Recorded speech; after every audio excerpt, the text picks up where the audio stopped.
Good evening everyone, I am Vishal Salsekar and today we are going to discuss the News Today articles for 28th and 29th of September. Right. So in today's News Today discussion, we are going to cover 6 important articles in detail, which includes the first article regarding India's leading role in the Global South. So we'll see that what exactly is Global South, how that differentiation is there, and basically what is the role that India is playing as far as the Global South is concerned. Right.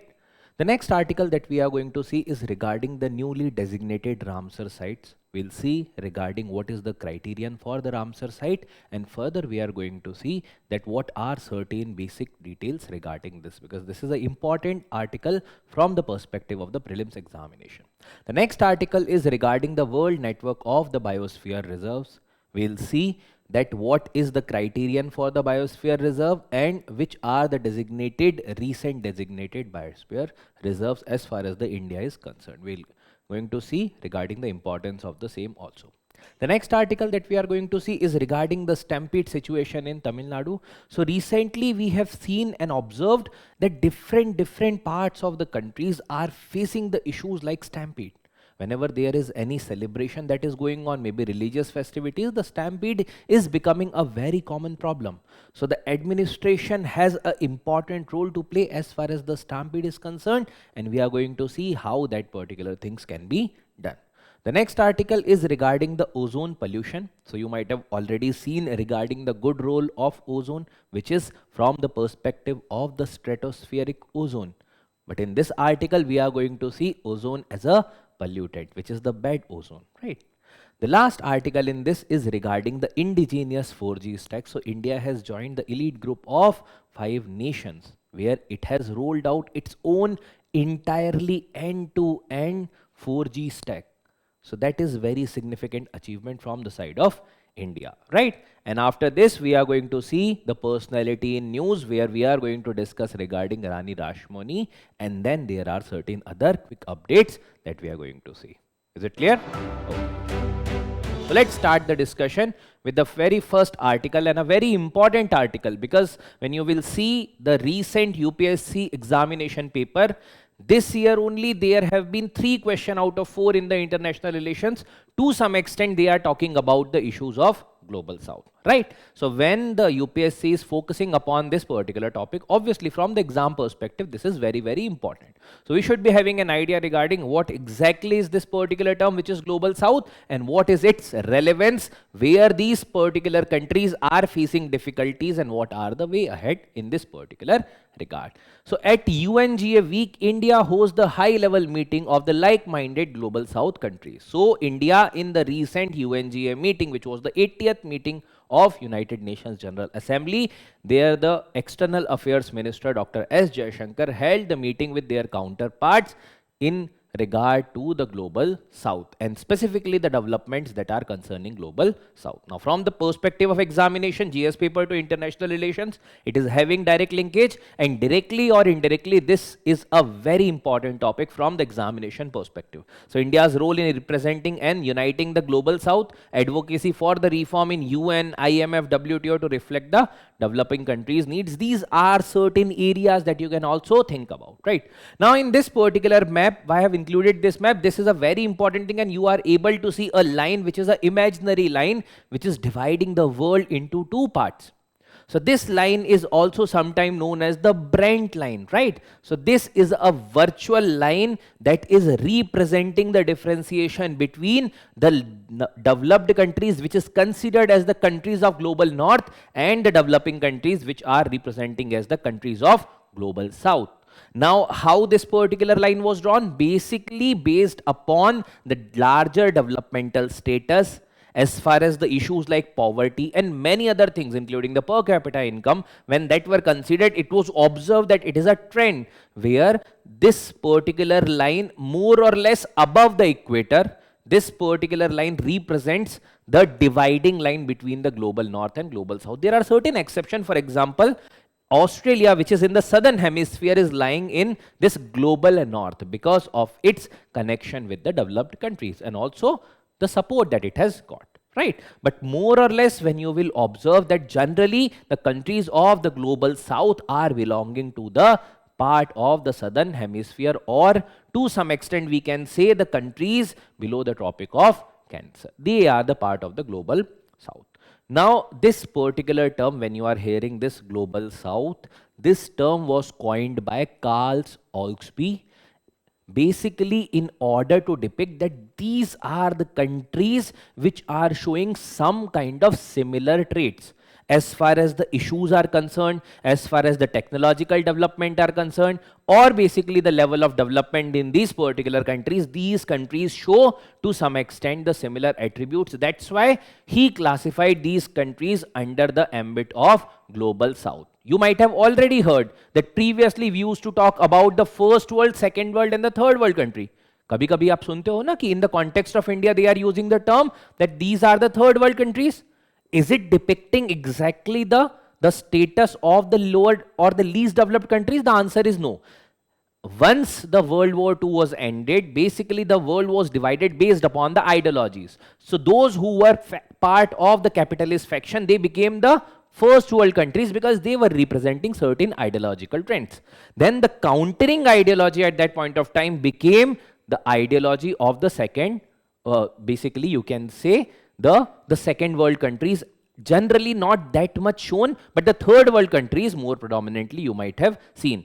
अब देखो, this kind of classification in the political domain and other domain was already going on since the Russian Revolution, more predominantly started after the Second World War, then when the world was divided into two poles. But eventually in 1991, when the USSR got dissolved, now the second world comparatively got disappeared, and then there was only first world and the third world countries. But that was not depicting based upon the level of development. That's why आप बोल सकते हो कि developed and developing countries वाला classification भी था regarding the WTO and many other organisations, but yes this is one of the most prominent and which is widely talked about is the differentiation between global north which is considered as the comparatively developed countries and the global south which are considered as lesser developed countries or the aspirational countries which are developing now, which shows the potential, but to some extent yes, they are showing the similar characteristics amongst each other. That's why this Brent line is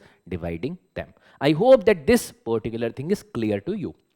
Now, when we talk about the global south and the emerging world order, we have talked about that global south. The term was coined by Carl Oglesby in 1969. Not that important, but yes, to some extent, pata to hona chahiye who has coined this particular term. And the Brent line, which we had seen on that particular map, is dividing between the global north and global south. Now, most important thing is what is the role that the global south is going to play in the present or the emerging world order. See, world order is simply the arrangement of country based upon their relative power. Now, the power is political, economic, social, cultural, all the kind of power cumulatively is deciding their role in this particular world order. Higher the power, higher is the role. Lower the power, lesser is the role as far as the international order is concerned. Now, when we talk about the role of the global south countries, the important role can be divided under these particular four headers. The first important role is the multilateral reform. Now see, when the world faced the World War II, after the World War II, there was certain world order emerged, where the countries which were predominant countries were the Western countries. That's why the world order was also decided based upon the same. But later on, with the arrival of the non-aligned movement, and eventually when in 1991 the USSR got dissolved, after that there has been emergence of the globalization, and outproduct of that particular globalization is rise of multiple countries. There was China, there was India, there was Southeast Asian countries, and that's why there were many countries rather than just two blocks which became relevant from the perspective of global order. That's why the multilateralism emerged. The organizations like UNGA, the organizations like different other important organizations where different countries were playing their role, they were still representing the world order, which is the order of the 1945 when the World War II got ended. Now, when we are talking about the role of the global south countries, now don't you think so? Those countries which were not having that much power at that point of time in 1945, but presently when we are sitting in 2025, they are now having significant power. Be it India, be it China, be it any other country of Africa or Latin America, right? That's why they want the multilateral reform, because right now the organizations are not representing these countries. The UNSC is not as per the present global order.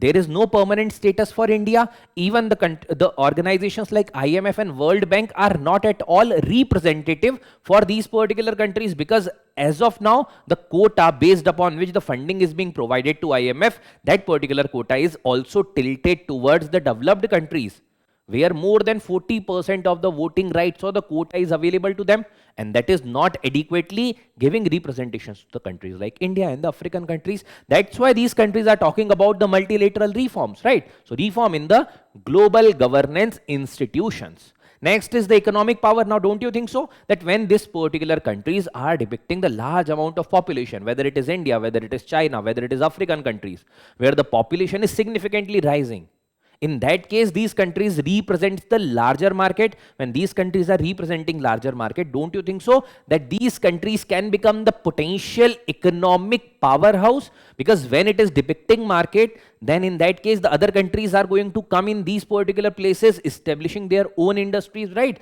Or helping these countries in order to get developed, because the market will be created. So economic powerhouse, because the large consumer market and the young workforce, because the skilled and the other workforce is also vastly available in these countries. And on one side, when the developed countries are facing the demographic issues, these countries can supply the workforce to the larger countries, right? The next is strengthening of the multipolarity. See, right now, it is not a unipolar or the bipolar world order. It's a multipolar world order. Though there are certain fragmentations or fractions, but yes, it is a multipolar world order. Now, in that particular case, when you are talking about the role of different countries, as I have already talked, like China, India, Southeast Asia, the countries like Japan, the countries like Latin American countries, the countries of Africa. Now, in that particular case, there has been the strengthening of multipolarity has been observed, because there, when the large number of countries are there, they are also collaborating with each other and they are forming their own institutions. For example, some countries which are predominant in the global south came together and formed the BRICS. In that particular grouping, they have formulated the bank or the financial institution in the form of New Development Bank. Then there are certain other institutions that were there. For example, the African Union, the collaboration of the African countries, there is the countries of the Latin America came together, Latin America and the Caribbean island groupings, right? So there are many such groupings that are getting formed at the global level. And the groupings which were already there, which were previously representing the Western countries' interest, but now there has been changing status. For example, there is G20, the inclusion of African Union in 2023 India Summit of G20, that represents the significance of the strengthening of the multipolarity. The last is the sustainable development. So here also you can see that the role of the global south country is very, very important, because there have been south-south cooperation, whether it is led by India, whether it is led by China. There has been different blocks that are being created. There have been different developmental institutions that are being created. So we are able to see the South-South cooperation, even the critical cooperation, whether it is poverty, whether it is poverty alleviation, food security, environmental conservation. These are the prominent avenues where these countries are cooperating. India is supporting a lot of African countries in order to ensure food security, in order to ensure energy security, in order to ensure the infrastructural development. So there is also the collaboration and the sustainable development which is going on. Also, when you talk about the institutions like International Solar Alliance, then the Coalition for Disaster Resilience Infrastructure, all these initiatives says that there have been a sustainable collaboration and development between these particular countries. Now, when we are talking about the role of India specifically, India is playing a very important role. You might have heard of one particular summit which has been organized recently, which is known as the Voice of Global South Summit, where the different countries across the world which are member, or see, it is not a formal construct. When we are talking about global south, ऐसा नहीं है कि ये एक कोई group है जिसमें select number of countries हैं. It is basically a larger construct which is giving representation to any country which want to associate themselves with the idea of global south. That's why in the Voice of Global South Summit, multiple countries are getting representation. They are coming, they are discussing their issues and trying to find out the solution in that particular regard. So India hosted these particular summit. Now, when we talk about the economic cooperation, India is increasing trade relations. So whether it is through BRICS, the promotion of the local currencies, or basically in the form of bilateral and the multilateral collaboration, or even in the form of minilaterals, India is supporting the economic cooperation. Small groups are there. Whether it is basically with respect to the collaboration with African Union in the context of digital infrastructure, or the digital collaboration, or food security, whether it is the Latin American or the Caribbean countries, whether through East Asian policy, India is supporting and India is collaborating with the Southeast Asian countries, right? Then the development assistance is being provided. So through technical and economic cooperation, India is providing funds with respect to the ITEC programs. Apart from that, India is supporting the infrastructure development, sometime directly or sometime in collaboration with some other countries. So for example, there was a project which is known as the Asia-Africa Growth Corridor, where India and Japan were collaborating with African countries in order to boost the infrastructure. Lines of credit means there is a specific fund that is provided to them. Now these countries can utilize that particular fund as and when they need. Capacity building means supporting these particular countries in their own initiatives. Then the multilateral engagement, leadership in the form of the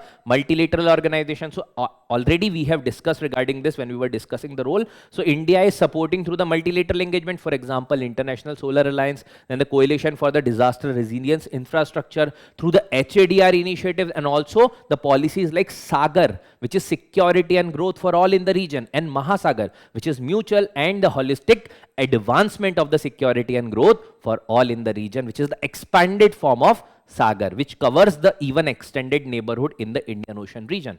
Because when we are talking about global south, we are talking about the countries which is sharing the proximity with India and also having the similar characteristics, right? And also apart from that, G20. So these are the countries through which and the multilateral engagement through which India is cooperating. Lastly, the diplomatic bridge. Since India is not only going for कि भाई हम एक तरीके का agenda represent करते हैं, we are also acting as a bridge between the global north and global south, because we are collaborating with the developed world also on many such issues, whether it is defense, whether it is technology, whether it is cyber security, whether it is artificial intelligence. But on the same side, we are also providing developmental support to these countries which are comparatively lagging on some pedestal as far as the technological development is concerned. That's why India is acting as a diplomatic bridge, which is policy of strengthening autonomy, engaging with both West and the global South. दोनों के साथ India is cooperating. So this is the role of India's engagement in the global South. Now see, these are the type of question that UPSC had asked. Directly or indirectly, they are trying to bring the perspective of global South. Read this question. Reform process in UN remain unresolved because of the delicate imbalance of the East and West, which is talking about the global East, global West, right? And the entanglement of the US and the Russo-Chinese alliance. Examine and critically evaluate the East-West policy confrontation in this regard. Now here it is talking about the East-West. So if you are having an idea regarding this, because this was the previous construct when it was talked about that Western countries are considered as comparatively developed countries, Eastern are considered as comparatively developing countries, and also they are under the influence of the Russo-Chinese alliance. Now, in that particular case, there has been a question that can also be asked regarding the global North and global South. India-Africa Digital Partnership, this year question, again a question emphasizing upon the role of India in the global South. African continent is representing the global South. In the last few decades, where the Asia's growth story, the next few are expected to be the Africas. In the light of this statement, examine the India's influence in Africa. So the global South partnership, India's support is very, very important in this particular regard. The next article is regarding the two wetlands in Bihar recognized as the new Ramsar site. Now see, I'll tell you that this is an important article, a factual one, where certain concepts are also involved, but it is very, very important from the prelims perspective. I'll tell you why. Because environment and ecology is one such thing UPSC is focusing upon a lot these particular year. Roughly 17, 18 question oddly, they are coming every year. in UPSC prelims examination. So in that particular case, these topics, when such topics comes in the current affairs, these becomes very, very important from the examination perspective. So from GS paper 3 also, it is important from environment and ecology, conservation, environment pollution, degradation, EIA, and then biodiversity, protected area network, and the international conventions like the Ramsar Convention. Then GS paper 1 also, because there are certain concepts like geographical feature and their location that can be also asked. Now, what are the new wetlands that were being talked about and that got the designation in the Ramsar Sites of India? And see, there is one such factual thing that India is holding the largest number of Ramsar sites in Asia and third largest across the globe, right? So there are Gokul Reservoir and Udaipur Lake, both are in Bihar, that got recognition as far as the Ramsar sites are concerned. Now see, with this, India got now 93 Ramsar sites. Now dekho, as it's not practically possible to remember name of each and every Ramsar site. But what is important is when these sites are there in news, when these got the recognition this particular year, so you should have some idea regarding this. Max the following UPSC can ask, even they can ask regarding certain geographical features which are associated with these particular wetlands of international importance which are designated under Ramsar, right? Now both the wetlands are the Oxbow Lake. So that's why the concept of Oxbow Lake, which is the important concept as far as the geography is concerned. So in the physical geography you are going to read. So let's see this particular diagram through which you will be able to get the Oxbow Lake. So you can see that in this particular case, this is a river stream, right? So if you will see over here that this is a stream that is getting represented like this. Now here on the both side there is land and this is the water body. Now when the water is flowing in this, when it is flowing like this, so on the inner wala side, the inner currents are comparatively slower one and the outer currents are comparatively having more speed. So there will be more erosion on the outer side and more deposition on the inner side. So you will be able to see that this will gradually get more and more eroded. Similarly here also, when it is going, so it will be the inner side will be getting comparatively lesser current speed and the outer side will receive more current speed. So yahan se erode hoga and here it will be deposited. So like this cycle will go on. So there will be a situation comes when on, because on this side also it is the outer side and it is the inner side of the current. So like this there will be a situation come when erosion itna ho jayega कि this stream will be completely cut off and this lake will be like this. मतलब the supply of this particular region or this stream will stop and this will become as a stand-alone water body and water will start flowing like this. So in this case, what I am trying to tell you that this stream will be like this, it will be flowing like this water and then this particular lake will be cut off over here because extreme erosion के बाद this region will combine and this will give rise to the stream. So in the last diagram that you are seeing, this is the stream and this is the Oxbow Lake which has been cut off because of the excessive erosion and deposition, and that's why this Oxbow Lake is getting created. So you should be having a brief idea regarding how these particular Oxbow Lakes are created, and in this particular case which is regarding the recent designation of certain Ramsar sites, in this case the both wetlands are the Oxbow Lakes. Now total Ramsar sites 93 of actual thing. Bihar also had previously certain sites. So see how UPSC trick with the questions that they might ask you that these are the first two sites of Bihar as far as the Ramsar sites are concerned. The answer is no, because already there were 3 sites in Bihar. So the previous sites include the Kabar Jheel is there, Kabartal, then there is in the Begusarai, then Nagi and the Natki Bird Sanctuary in the Jamui district. So already there were 3 and now 2. Total sites in Bihar are now 5. What are these 2 sites? These are the Gokul Reservoir which is in the Buxar district. Which particular river ke side mein? It is in the sides of Ganges, right? Or Ganga river. Udaipur Lake which is in the West Champaran surrounded by the Udaipur Wildlife Sanctuary. The question can be asked. Now see how UPSC can make the location important. There was Udaipur Lake which got the Ramsar sites. Now UPSC can ask about the Udaipur Wildlife Sanctuary. They can give you a statement that match the following, that this sanctuary state. They can say Udaipur Wildlife Sanctuary, Rajasthan. You might think that Udaipur is in Rajasthan. That's why it might be correct. The answer will be wrong. So like this UPSC tricks.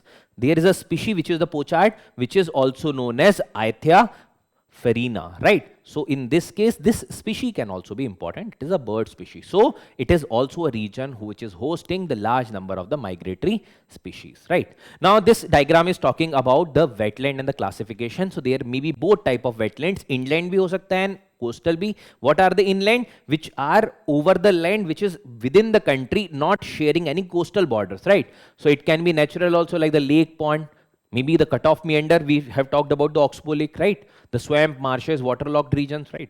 And the man-made also, like the reservoir or tank that you have created long ago, and now it is hosting the large number of biodiversity. So see, wetland are basically the region which is partly or fully submerged in water. Basically, that region is holding the large amount of biodiversity that is performing a lot of function. Maybe the water filtration, maybe support to the biodiversity. These are the important features that designate a region as the wetland. Now, basically, based upon that wetland, that can get the recognition from the Ramsar site if it is fulfilling one of the 9 criteria which are mentioned in the Ramsar's criteria. Maybe holding the large number of water birds or large number of biodiversity, or an important region which is doing the functioning of hosting the diversity, or a important region from that particular regional perspective, right? When we talk about the coastal region, estuary, lagoon, creek, coral reef, these are the natural coastal wetlands. Man-made be aquaculture, salt pan, these can be the man-made wetlands. So why I have told you this? Because the question can be asked that the wetlands are always naturally made. So this will be wrong, because the man-made can also be the wetlands. Now, when we talk about the convention, which is the Ramsar Convention of 1971, and Ramsar Convention gets its name from the Ramsar city of Iran. So the name comes from the Ramsar city, jahan par ye convention adopt hua tha in the summit of UNESCO. That's why it was initiated in an intergovernmental treaty under the aegis of UNESCO. So it was adopted in 1971, came in force in 1975. When India joined in 1982. Though in this particular thing, we can say that India is one of the earliest member of this particular organization. Now, the framework of the conservation and the wise use of the wetland and its resources. So the purpose kya hai iska? What is the purpose of the Ramsar Convention? That there are wetlands, designating them as the wetland of international importance is for the purpose of conservation of those particular wetland by recognizing their value, and in order to protect them from getting depleted, because already there are a lot of wetland and these particular region are getting depleted. And wise use of the wetland, because the wetland is also performing a lot of tasks, whether it is carbon sequestration or providing the fresh water. Many things are being provided by wetlands. So when it is providing a lot of ecosystem related functions, so there is a wise utilization of that. That is also important. Now, India is having the highest number of the Ramsar sites in Asia. There are certain criteria which are provided in this Ramsar site designating list. So a wetland who is fulfilling at least one of the 9 criteria which are mentioned over here, like regularly supporting 20,000 plus or more water birds, or conserving biological diversity, or hosting a large amount of biodiversity, maybe anything that can be designated as the Ramsar site. There is a nomination from the side of country, and eventually then that site can get the Ramsar recognition. Now, one thing which UPSC can also focus upon is the Montrex record. Now, this Montrex record is basically within the ambit or the aegis of Ramsar sites, where this represents that there are certain wetland, because of the excessive utilization or human interference, their pattern of these particular wetlands are getting changed. And when this particular issues are happening, maybe a chance in future there can be a devastation of that specific wetland. So that's why to preserve them, to focus more upon that particular region. So the Montrex record is under that particular aegis. There was Chilka Lake which was put and kept under the Montrex record. Later on it was removed. But right now, which are the 2 sites in India which are under the Montrex record? Which is the Keoladev National Park in the Bharatpur, Rajasthan, and the Loktak Lake, which is in the Manipur. So these 2 wetlands are part of the Montrex record site. So UPSC can ask that there is no Montrex record site in India, or there is only one. So the answer is 2. Clear? Now, how UPSC had asked the previous year question: if a wetland of international importance is brought under the Montrex record, what does it imply? changes in the ecological character have occurred or occurring or likely to occur in the wetland as a result of the human interference. We have discussed this only. The country in which the wetland is located should enact a law to prohibit any human activity within 5 kilometers. So other are incorrect. The A is the correct answer. Try to find out why A is the correct answer. I have already given you the answer regarding this. The other options are giving to some extent certain other aspects which is not exactly representing the Montrex record. This is regarding the article of. The next important article is the article of India's Cold Desert Biosphere Reserve included in the UNESCO's World Network of the Biosphere Reserve. We have already discussed about the important lists that are being released by UNESCO. The World Heritage Site is one such prominent thing, and whenever any site is getting designation in the World Heritage Site, there can be question asked by UPSC in this particular regarding that site, also regarding the criteria also. Similarly, when the India's Cold Desert Biosphere Reserve included in the UNESCO's World Network of the Biosphere Reserve, the designation, who is giving this designation of the Biosphere Reserve as the Biosphere Reserve under the World Network of Biosphere Reserve, that can be asked, and even regarding the location of this particular region can also be asked in the examination. Again, important from the environment, ecology, conservation, environmental pollution, degradation. So from GS3, environment and ecology, this is a important topic. Again, this is more important from the prelims perspective because the locational and other aspects which are conceptual one, here the UPSC can ask about the questions which are conceptual in nature in the prelims examination generally. So the Cold Desert Biosphere Reserve in India is a part of the 26 new sites of the UNESCO's World Network of the Biosphere Reserve. So total 26 sites that were designated. In that, the Cold Desert Biosphere Reserve, that is part of India, specifically spread into the states of Jammu and Kashmir, and the Jammu and Kashmir there is the region of Leh Ladakh, and apart from that there is the region of Himachal Pradesh where this particular Cold Desert Biosphere Reserve is situated. Now India with this designation has now 13 UNESCO's Biosphere Reserve. Now see, India itself designated many other Biosphere Reserves also, but these 13 are under the UNESCO's Man and Biosphere Reserve program, MAB program, which was initiated in 1971. Now along with this there is a Sao Tome and Principe, which is a island country on the western side of African continent. You will see a small island country that is also designated as the entire territory has been designated as a Biosphere Reserve. So a small island country, entire country is designated as a Biosphere Reserve. Now since the location is important, that's why the important thing is to get a clear idea regarding this Biosphere Reserve, the location and the characteristic feature.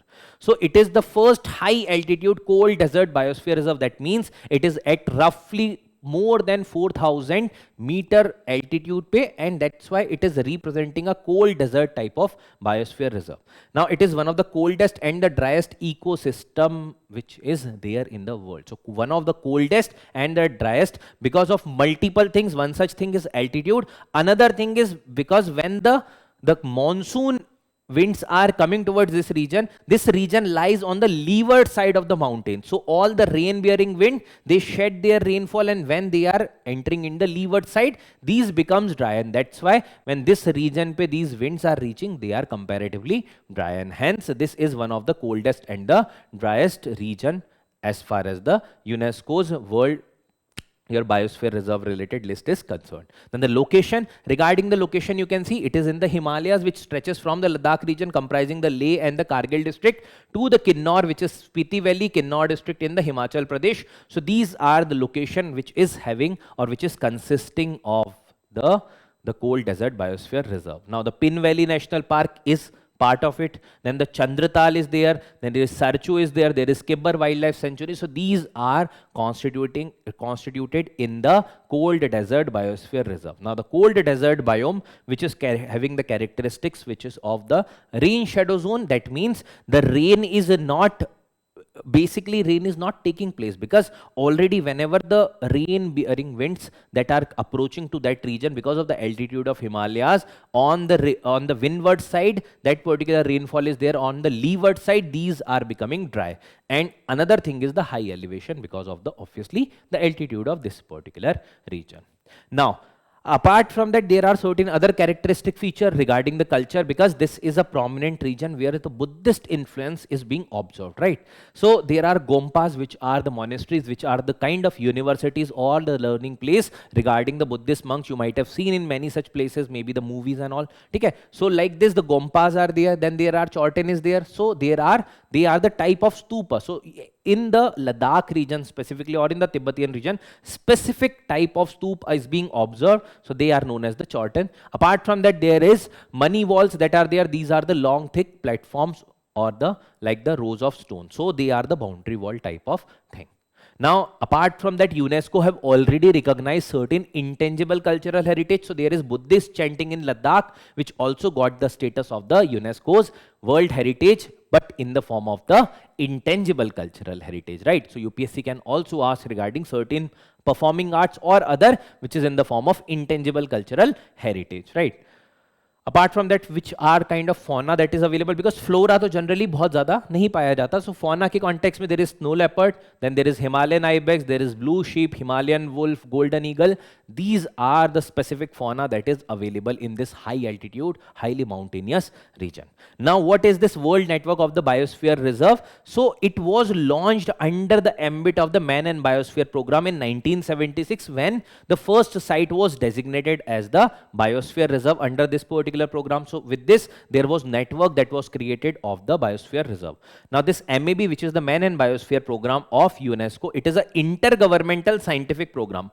Why this particular program is there? In order to ensure that basically your relationship between the nature and human, how that particular relationship is being governed. So to establish a scientific basis for enhancing the relationship between the people and their environment, how the people influence the environment, how the environment is influencing the people. It is also including the synergies between the human societies and the natural ecosystem, so that basically the people and the their ecosystem can coexist. There should not be a such thing that we have to completely eliminate the people or the human presence within that particular ecosystem in order to conserve them. So the people are made as a stakeholder in this particular process. Clear? Again, very important thing from prelims perspective, UPSC had asked certain question in prelims. The most important strategy for the conservation of biodiversity towards together with the traditional human life is the establishment of Biosphere Reserve, Botanical Garden, National Park, Wildlife Sanctuary. You have to tell me what is the correct answer of this question, which was asked by UPSC. The next article is regarding the Stampede situation which occurred in a political rally in the Karur, Tamil Nadu. So see, whenever there is a movie launch, there is a stampede situation. When any team is winning IPL, there is a stampede. When there is any celebration is going on, there is a stampede. When there is any specific procession going on, whether it is any specific religious place, so in that case also there is stampede. So this is more a phenomena which is related to the human behavior, because sometimes when we are overly going towards something, it can be any specific thing, it can be a cult figure, it can be any specific personality, it can be a political leader, it can be any other individual or any institution. So in that particular case, if the law and order is not properly managed, this can result into the situation. Now you can see how the people are arranged. Is there any evacuation mechanism you can see? Many a time what happens that when we go to a fair or any other place where there is a large number of stalls that are there, but when you see surrounding you, there is only crowd that you are able to observe. Many a time this situation happens. Have you ever thought of this? That if, God forbid, any specific situation occurs, how you are going to get out of that particular place? Because then at that panic situation, everybody want to go out, and that creates a large amount of stampede related things. So it's not only about the human behavior, it also has to do a lot with the public order. So public order, who is responsible for the maintenance of public order? The responsibility of the civil servant, right? So as a civil servant, you have to think that if you stuck in these kind of situation, what would be your response? If you are in the managing positions, what kind of precaution you are going to take? Because the case studies can be asked in the ethics also regarding this. Now from the perspective of UPSC, obviously from the case studies perspective in GS4 ethics, it can be asked. Apart from that, GS paper 3 disaster management, because these are nothing but the man-made disasters, right? So the disaster management, disaster and disaster management, crowd management, risk mitigation, use of technologies, NDMS guideline, these are the important thing regarding which the question can be asked. Now, what is a stampede? If in very brief terms, if I tell you, so it is a spontaneous issue, or it is a kind of impulse that is being created out of the panic when the people start rushing towards something, and that creates a severe loss of life or maybe the severe injuries to multiple people. So what happened after the celebration or the victory parade of IPL? Those are the situations that can occur if there is a slight impulse which might be created by any specific trigger, but that is going to create a devastating effect, right? Now, whenever there is any question that can come regarding stampede, because this year a large number of stampede that have been observed across the country because of different reasons. There is a need to substantiate your argument with the fact and data. There should be some data that you should keep in order to substantiate your argument in your answer. So for example, there were nearly 4,000 stampede events that were recorded in last 3 decades. So these are the number of events. These are not the death. These are the events. That means these events were there. In each event, there are multiple deaths that are being observed, right? If we talk about last 3 years, more than 3,000 people lost their life in the stampede situation from 2000 to 2022, not 3 years, sorry. Roughly in last 2 decades, there have been this much number of people, those who have died in this. The majority of the stampede took place in the religious gathering, because ज़्यादा gathering वहाँ पर ही होती है, right? In that particular situation, high number of chances are there that whether it is belonging to any religion, there are issues to the loss of life and a lot of other issues that takes place at the religious gathering wala places. Now, try to think that what might be the reason that are driving these particular stampede related situations. So this can be summarized into these particular pointers. First is regarding the human behavior. See, we have to also make and take the responsibility of this particular situations. Why? Because it is the people who are going to these places despite knowing that there will be a large gathering, and then there can be, if there is any kind of panic that is issued or that can be created among the masses, there the masses are going to behave in certain way, and that might lead to the situation of chaos or the stampede. So there is a breakdown of the cooperation. So there are many such theories that are propounded in this particular regard regarding the psychology and socialization. So in that breakdown of the cooperation is being mentioned. So what is the breakdown of cooperation? So it is mentioned in the Mintz theory. So what this theory basically says, that crowd has the tendency to behave in a certain manner. Now till the point of time they are behaving in a certain manner, जैसे ही एक panic situation create होता है, once there is certain trigger, then crowd का जो एक certain behavior था, that behavior breaks down, and then there is a chaos that is being created, and that breaks down the cooperation between the people. I'll give you one example. People are moving in a line, they are moving in a queue in order to worship their devotees, right? Or worship their deity, whosoever religion they belong to, right? Now in that particular case, what happens, that initially the crowd was moving in a row, they are cooperating in order to reach whatever that particular deity or whatever the temple, mosque or any other place is there. Now what will happen, that sometimes because of certain misinformation or some things, there is panic created. Now trigger can be anything, panic can be created because of anything. In that case, what happens, that the breakdown of the cooperation is there. Now previously the crowd which was moving in certain manner, they started moving like free radicals. They started moving in certain manner which is not as per the cooperation, and that creates the issue. And then followed by a lot of issues like the people will start running over each other, that creates the situations like suffocation and even the physical injuries that takes the life. So this is the breakdown of cooperation which is spread because of the trigger like panic situation. Then there is craze, which is the Smeller's theory. Now see, craze is like, there may be craze, maybe you are having some craze for cricket, maybe to certain religious idol, right? होता क्या है कि sometime, suppose करो, if there is a large gathering, there is some individual whose feet you want to touch. Now you know that there is a large gathering over there, but what you are trying to do, what you नहीं, every people want to do, they want to seek their blessing by the physical touching. Now in that particular situation, when everybody is moving for that, there will be some situation comes that if there are no proper arrangements, there may be breakdown of the order, and that is going to create the issue of the stampede, and that is because of the craze. Now people might be aware that there may be issue regarding this, but they still go for that particular thing, and that is the, as per the Smelser's theory, that is the situation or the issue of the craze, right?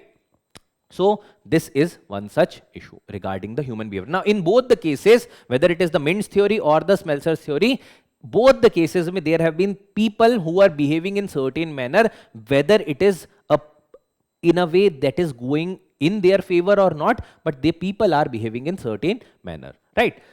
Now the structural causes can be there. Now these are the simply those causes which are because of the structural issues. Maybe some place where there is no proper arrangement of light, no proper arrangement for evacuation, no separate entry, no separate exit, right? So many such places, public places you might have seen.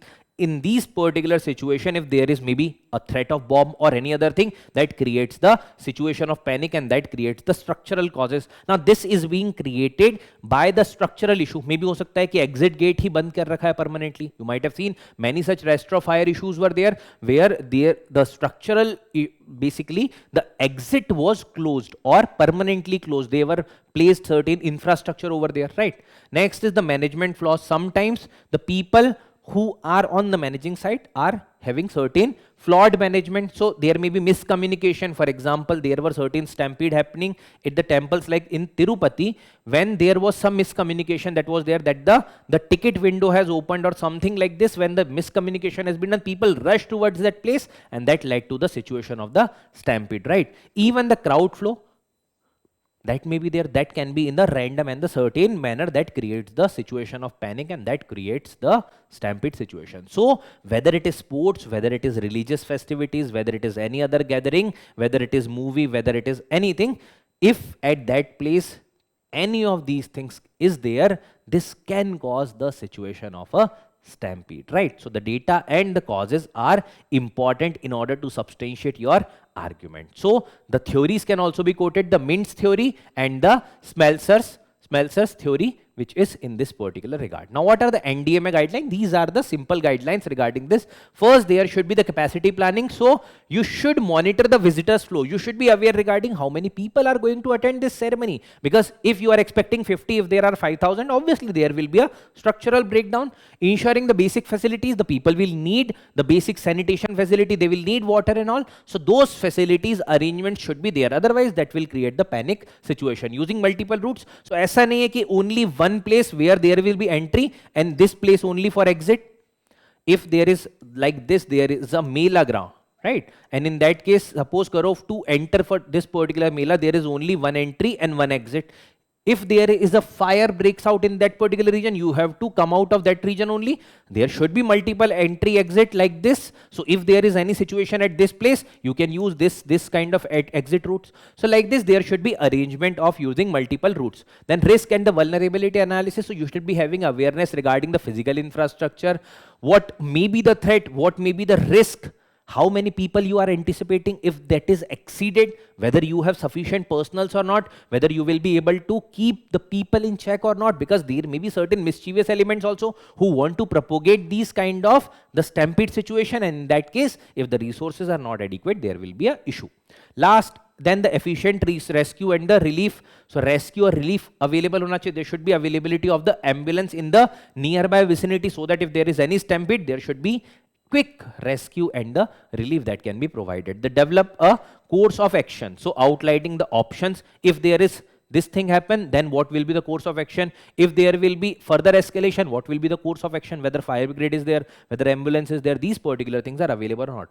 Required resources, matching them with the availability. So the human resources availability from the side of the law and order, maintenance wala people, basically the civil servant sides, and apart from that their own personals, those people are matching with the crowd which is coming for the gathering. So all these things should be there in order to assess and having an idea regarding these crowds and the management of that. So these are the NDMA guidelines. Generally, because when UPSC asks the question, they also ask sometime regarding the NDMA guideline kya hai.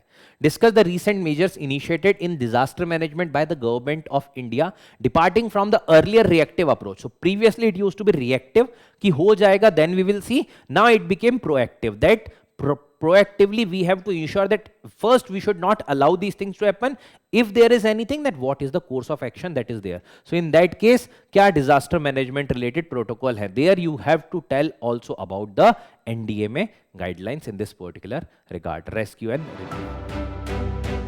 Next article is regarding the national capital region has the highest ozone pollution level. So you might have also observed that there have been the rise of pollution at multiple places, right? So from the perspective of GS paper 3, again the environment and ecology, along with that science and tech, this is the important topic because the ozone as a pollutant health impact is a very important thing. Now from prelims and means both perspective, this is important.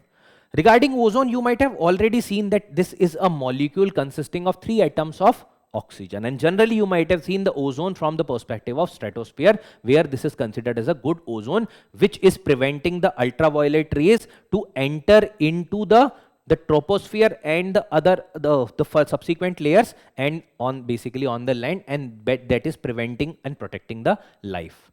But when in the troposphere that particular ozone is getting formed, that is acting as a bad ozone or acting as a air or pollutant wala thing, right? So there is a CPCB data which says that the Delhi NCR is worst impacted region as in the country as far as the ozone pollution is concerned, and the second most impacted region in the Mumbai metropolitan region. So this is the region which is having high concentration of the ozone at the troposphere, which is the bad ozone, right? So on the one side the ozone layer in the stratosphere is depleting, which is a issue, and on the other side the troposphere pe ozone is getting increased because of certain kind of chemical reaction, and that is also a issue, right? Now in the troposphere it is a air pollutant, that's why it is a major cause of concern. And when it is acting as a greenhouse gas, that means when the solar radiations are coming and when the long range radiations are going back, that are being absorbed by these ozone, so that is also acting as a greenhouse gas, that is increasing the temperature of the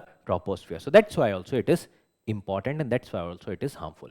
Now the safe limit has been designated. So there is safe 8 hourly ozone standard is 100 micrograms per cubic meter. So 8 hour के time period में देखा जाएगा that what is the amount and the concentration of the ozone. If it is 100 microgram per cubic meter से ज़्यादा, in that particular case it is considered as harmful for that particular region.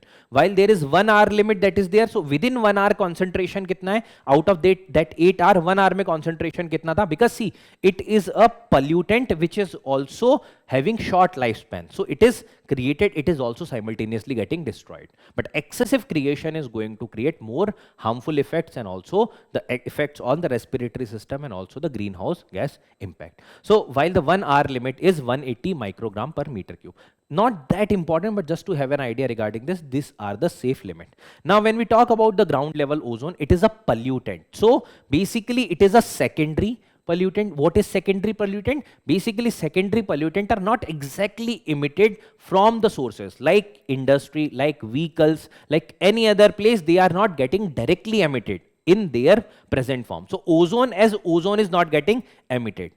If the pollutants are maybe, let's say, the carbon monoxide or maybe any other kind of pollutant like the oxides of nitrogen, oxides of sulfur, they are the primary pollutant because they are as it is emitted from, let's say, vehicular emission, from the industrial emission. But the ozone on the other hand is getting formed when there is a chemical reaction. On the one side there are the oxides of nitrogen and on the other sides there are the volatile organic compound. When they are combining, then that is creating the ozone. That means from these kind of primary pollutant, there are secondary pollutant which is created, which is in the form of ozone. Now what are the sources for the creation of these primary pollutant like the oxides of nitrogen and the volatile organic compound? These are the anthropogenic resources like the transportation, like the vehicular emission, the power plants are there, the residential and the agricultural things are there. Then there are natural resources also, for example soil based emission are there, then the oxides of nitrogen, wildfire. So through anthropogenic like the human induced emission, or also through the emission which is from the natural like the agricultural field, like the wildfire, from these particular places also there are emission of the oxides of the nitrogen or volatile organic compound, right? So whether it is this man-made or anthropogenic or whether it is natural, both the type of pollutant. Now these are the primary pollutant emission. When they combine through the chemical reaction, then they become in the form of ozone, right? Now what is the impact of the ground level ozone? It is very simple. So it is impacting health. So there are the health related issues. So for example, clogging of your lungs, the air will not be able to pass very easily through your lungs. So that creates the situations like bronchitis, right? There are situations like asthma. These are the issues that are being created. From the perspective of climate, it is aggravating further the climate change. It is increasing the concentration of greenhouse gases, and ultimately it is increasing the temperature of that particular region. So absorbs the radiation, which increases the temperature, strong greenhouse gas. Lastly, the agriculture and the ecosystem impact. So basically, when this particular issue is interfering with the photosynthesis, because that is going to create a layer surrounding it, the temperature alteration is there, and that is going to create issues with the ecosystem and the agriculture. This creates issue with photosynthesis. That means plant will not be able to produce their own food, and the stunting of the overall growth of certain species. These are the issues that are being created. So the issue is that on the stratosphere region there has been depletion, but on the troposphere there has been increasing concentration, and that's why there have been major issues that are being caused because of the ozone, right? Next, and the last article for this particular major articles of today's news today is regarding India marked a milestone with the launch of the first fully indigenous 4G, which is 5G ready network. So 4G network ko roll out kiya gaya, which is completely indigenous. That means from the very base system to ultimately last user connectivity, that is entirely developed by India. So from the perspective of again GS paper 3, science and technology, economy, security, it is important. Why science and tech? Because the technological development from economy, because India can even export this technology support through for the development of the radio communication technology for other countries. And security, because it is indigenously developed, and this entire communication ka entire control will be with India. That means India have the indigenous capability, data will be within India, and that's how India can control a lot of issues which could otherwise be compromised, right? That's why it is important. Now, when we talk about the indigenous 4G stack, so this is developed and deployed by the BSNL, and which is developed by the collaboration between, there is CDOT, which has created the core infrastructure. What is basic or the core of this entire technology, which is developed by CDOT? Tejas has created the radio access network, which is the network which is connecting through towers and the last users. Along with that, there are multiple in between systems. So understand it like this, like if you talk about the core network, these are the highways which are connecting the large cities. And then what Tejas has done the radio access network, which is basically the roads, which are the district roads, which are the state highways, which are the other, which are connecting from that particular main highways, right? And TCS has performed the task of integrating the entire system. So these are the stakeholders. So BSNL have deployed, which is the collaboration between CDOT, Tejas and TCS, right? So this can be a prominent question. Now with this, India has joined the elite network, which is basically the select 5 nation group, which includes the countries like Denmark, Sweden, South Korea and China. So only 4 countries before India have developed their entire stake as far as the 4G is concerned. So there is Denmark, Sweden, South Korea and China. Now when we talk about how that is important, because we have our own indigenous network now, the alteration, modification, changing module, increasing the capability, that can be done by India independently without getting influenced by any other part.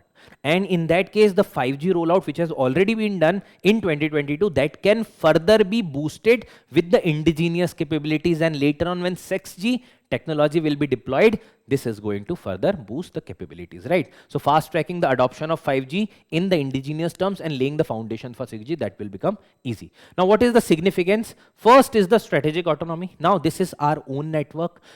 Our own control will be there on this. So from the strategic perspective, from the perspective of the data, from the perspective of user control, from the perspective of a lot of things, it will be India's control. So it will be ensuring the data sovereignty for India in this particular context. Next is the cloud native. So basically see, whenever these particular systems are being created, there are small modules which are being created in a larger program.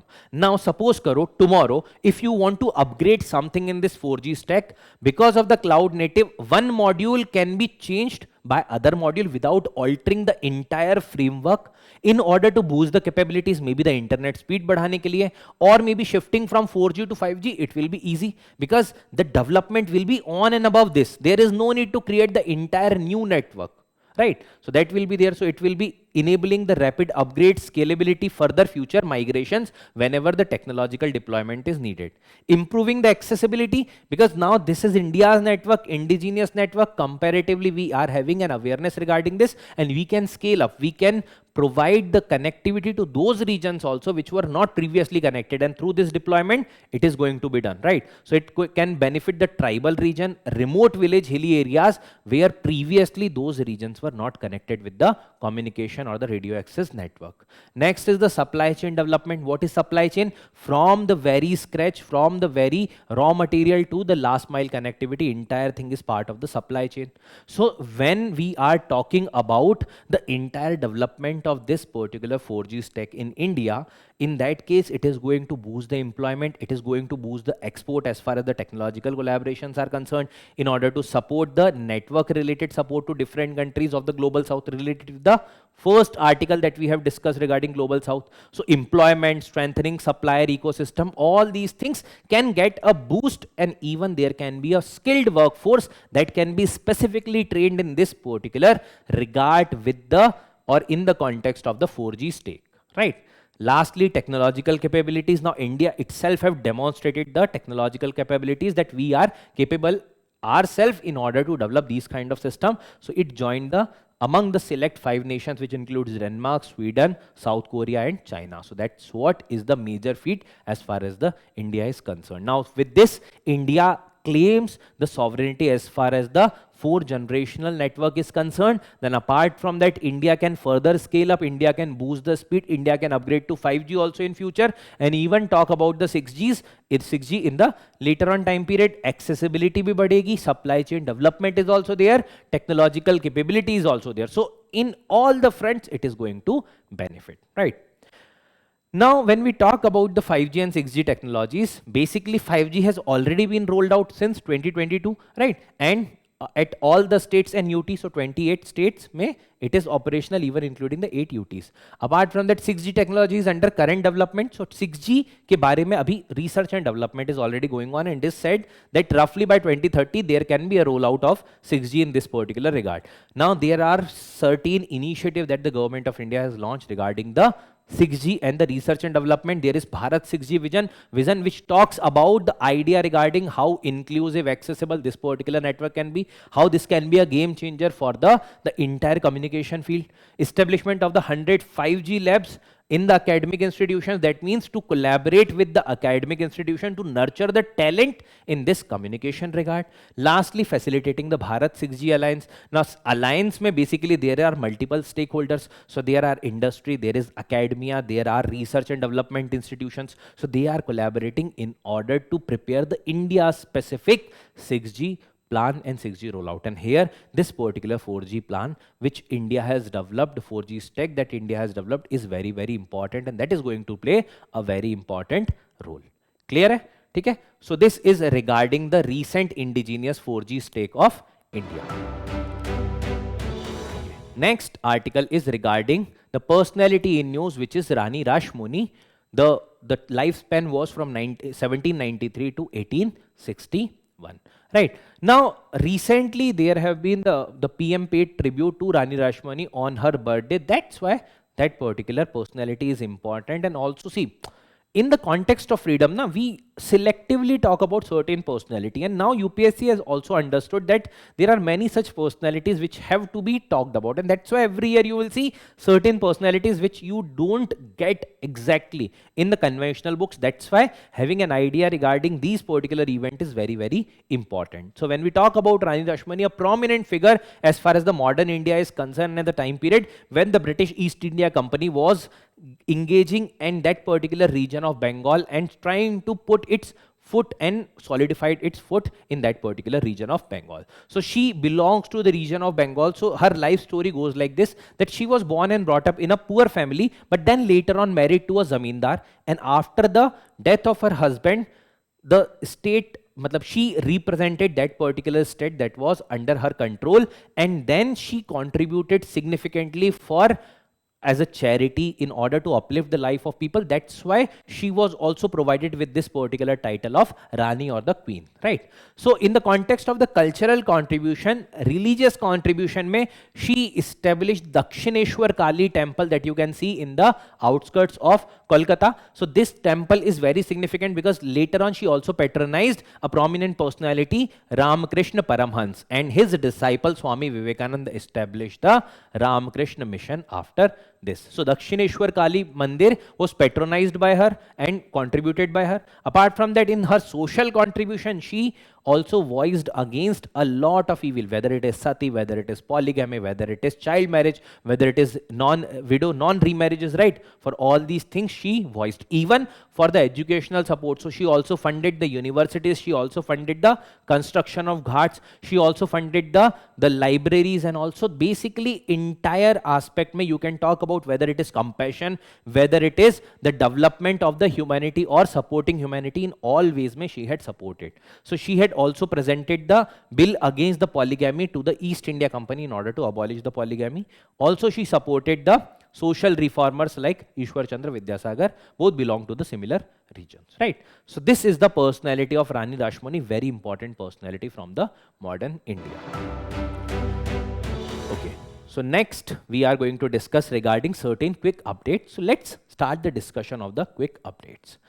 The first in this is the National Security Act NSA of 1980. So recently there have been the protests for the statehood and the special category status to Ladakh region, right? So Sonam Wangchuk, who was the leading the movement of the statehood and the protection under the 6th schedule for Ladakh, has been detained under the National Security Act of 1980. So NSA, which is the act which empowers both central and the state government in order to detain certain person if that particular person prejudice the defense of India, relation with the foreign power, security of India, maintenance of peace and order, and the essential supplies. So it is providing power to both center and the state. The division of the subjects are different. For example, for defense, foreign relations, security of India, in that case it is generally empowering the state in order to detain that individual. For maintenance of public order and essential supply ko secure karne ke liye, state can also detain. Now who is the official who is basically provided power under this act? It is the district magistrate and the police commissioner with the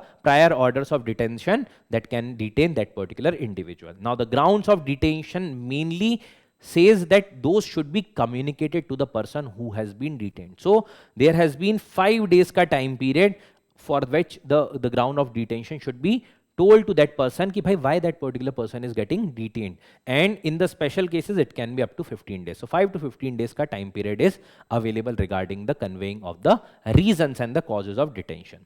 The next is regarding PM E-Drive. Already in certain previous discussions we have discussed regarding PM E-Drive. So this is the initiative of the Ministry of Heavy Industries. Now the Ministry of Heavy Industries have issued the operation guideline for the deployment of the EB public charging station under the PM E-Drive scheme. Now, this PM E-Drive schemes, whenever schemes comes, the ministry is important. So, Ministry of the Heavy Industries, important industry in this particular regard. Now, what is the purpose? Purpose is to basically roll out and further accelerate the electric vehicle adoption and development of the supporting infrastructure, whether it is charging infrastructure across the country. Now, how you are going to support? Obviously, there will be certain financial support that will be provided. So, there will be subsidies and the incentives will be provided in order to take those particular vehicle, whether it is 2-wheelers, 3-wheelers, then ambulance, e-truck, e-buses, and the other emerging EVs. Next, there are grant even. See, because when you will utilize these particular EV, you will need other infrastructure also, whether it is charging infrastructure, whether it is other supporting infrastructure, whether it is testing capability centers, right? So the grants is also being provided for the capital assets creation, because those who are going to create the infrastructure, not procuring, but creating the capital infrastructure, those should also be incentivized, right? That's why the grants also can be are provided in the creation of the capital assets. Next is regarding AstroSat. So this particular mission of ISRO has completed 10 years, right? So India's first dedicated space astronomy observatory, AstroSat, completes a decade of operation. So it was basically like a satellite launched in the space, but this is a observatory which is observing distant events, whether it is the birth of a star or any other high energy event that is being observed by this astrosat, which is placed by ISRO. Now this is the first dedicated Indian astronomy mission aimed at studying the celestial sources in X-ray, optical and UV spectral bands simultaneously. So multiple bands में it can observe the event. Now simultaneous multi-wave observations. Now it was launched in a 650 kilometer orbit, not that important, but just low earth orbit में launch किया गया था by PSLV C-30 from Sriharikota, which is also known as the workhorse of ISRO. Now objective क्या था? Objective is to understand, observe the distant events, right, and having an idea about those, that how the universe is functioning. So understanding the high energy activities, the study of the star birth region, high energy processes like the explosion of star also sometimes, right, detecting the new briefly bright X-ray sources in the sky. So basically it is acting as a observatory for the universe for observing the distant event, not the Earth observatory, it is for the observing of distant events.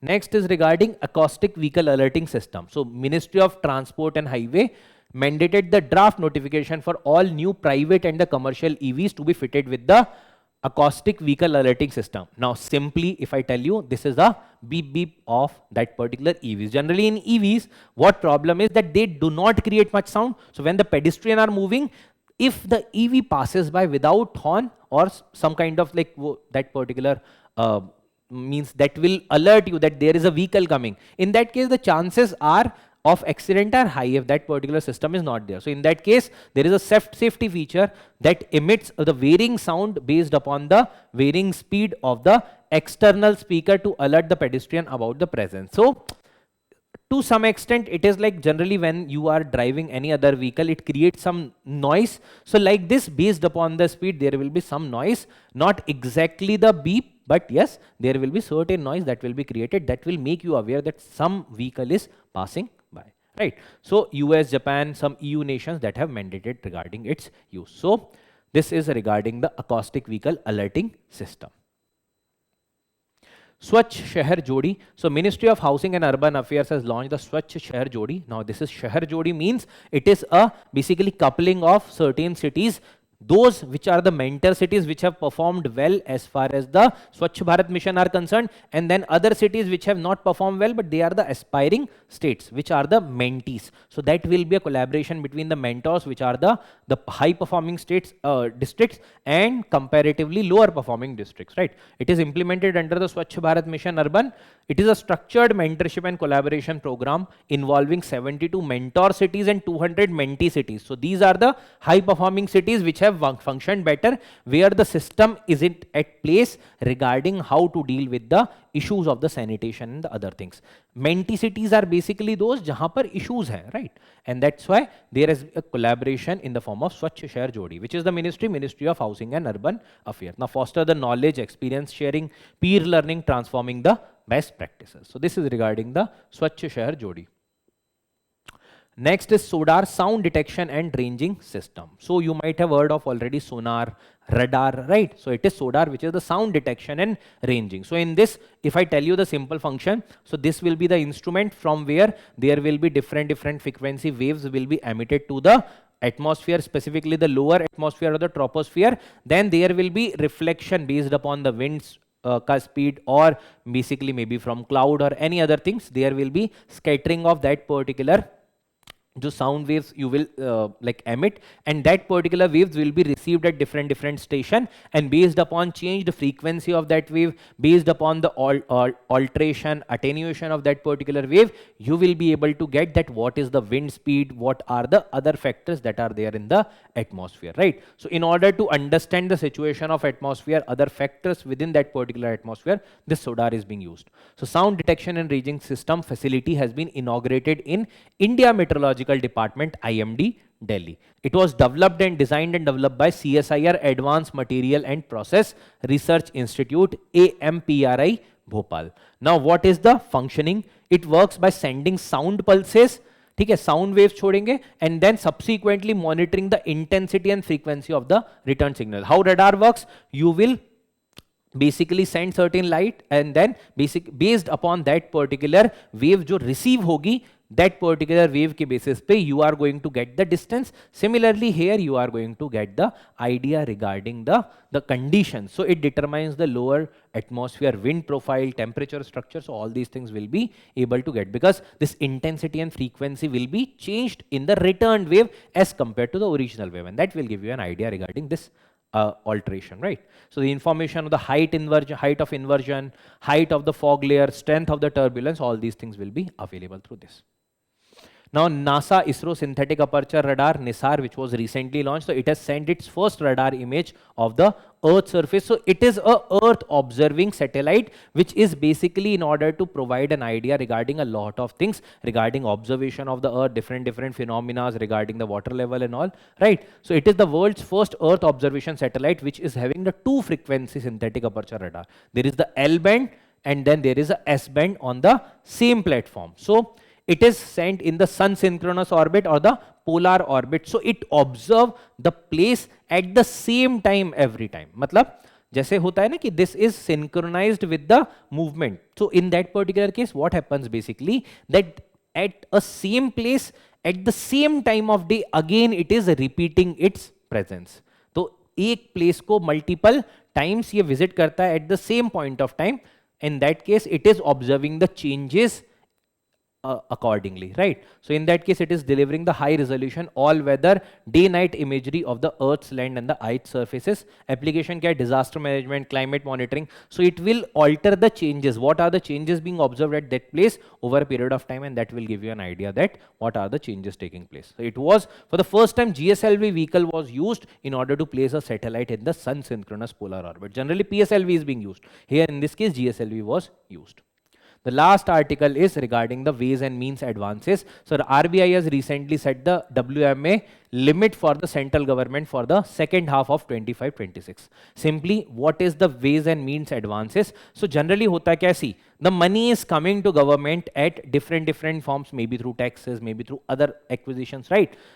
That may be varied time period पे वो money आ रही है, but the salaries have to be paid, many other payments have to be paid on a certain time period. So there may be sometime mismatch between the receipt and the payment that are due. That's why in order to deal with that situation, ways and means advances can be utilized. So government takes the money from RBI in the form of ways and means advances.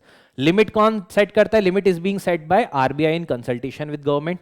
Now WMA is a temporary advance given by RBI to the central government to cover mismatch of the receipt and the payment. Receipt and the payment. Not only to center, even to state, even to UTs, these particular funds are available. From where it is getting power? RBI Act of 1934. What is the interest rate? It is basically based upon the repo rate. However, beyond this limit, if further money has to be taken, it is above certain percentage above the repo rate that will be there. Now, is there a need for repayment? Obviously, yes. So, within 3 months, you have to repay the entire money. So it is for the short-term monetary adjustment, this particular money is being provided. Clear? So with this, we have completed the news today discussion for the 28th and the 29th September. I hope that whatever I have discussed is clear to you, right? Certain articles we have discussed in a more elaborated manner because they needed to be covered in that extent, right? Now there are certain questions that must be there on your screen. Attempt those and also visit the daily digital current affairs portal, and then there are certain other features on that portal. Try to access that. We'll meet again in separate set of discussion. Okay? Thank you everyone. Have a great day.